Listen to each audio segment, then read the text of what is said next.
Rising Rajasthan खत्म और गायें फिर से सड़क पर और डेयरी में।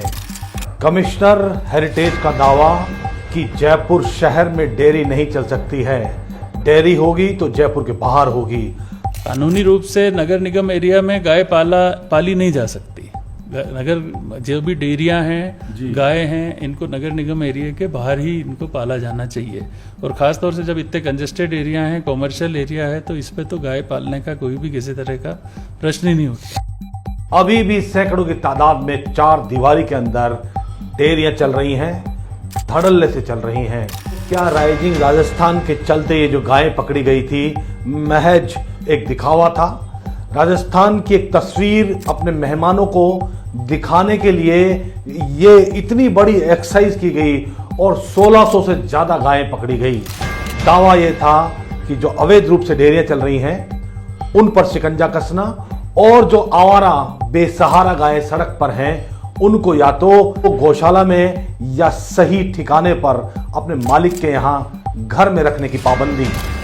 दोनों ही दावे शून्य साबित हुए।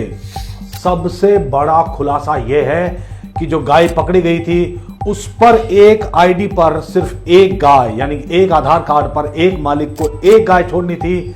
इन्होंने 4-4, 7-7, 10-10 गाय छोड़ दी। कमिश्नर साहब या डीसी महोदया, इस पर क्या जवाब है?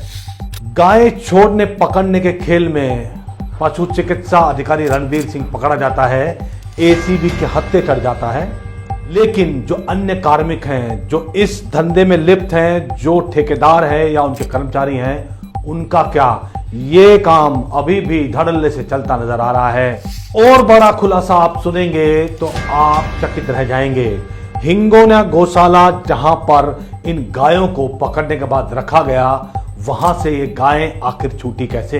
बड़े पद वाले बड़े नेता रसूखदारों ने फोन करके गायों को बिना फॉर्मेलिटी के छुड़वा दिया। शिकायतें यहां तक हैं कि हिंगोना गौशाला में गायों को मृत दिखा दिया गया और मालिकों को रसूखदारों के चलते गाय सौंप दी गई। आखिर गायों का हुआ क्या? कैसे उन्हें छोड़ा गया? कौन इसके पीछे दोषी है? और ये इतने बड़े खेल को अंजाम आखिर किसकी सह से दिया जा रहा था?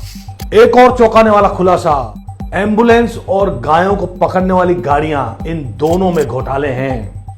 गाड़ियां एक इस्तेमाल हुई और 4-4 गाड़ियों के बिल लगा दिए गए। जो गाड़ी गौशाला में गाय लेके गई उसकी एंट्री वहां पर कार्य के दौरान मान ली गई। शिकायतें अपार हैं और पड़ताल का विषय लंबा है। ये बड़ी पड़ताल का विषय है और चौपाल समाचार लगातार इस पर निगाह बनाए हुए हैं। आप बने रहिए चौपाल समाचार पर। जय हिंद, वंदे मातरम।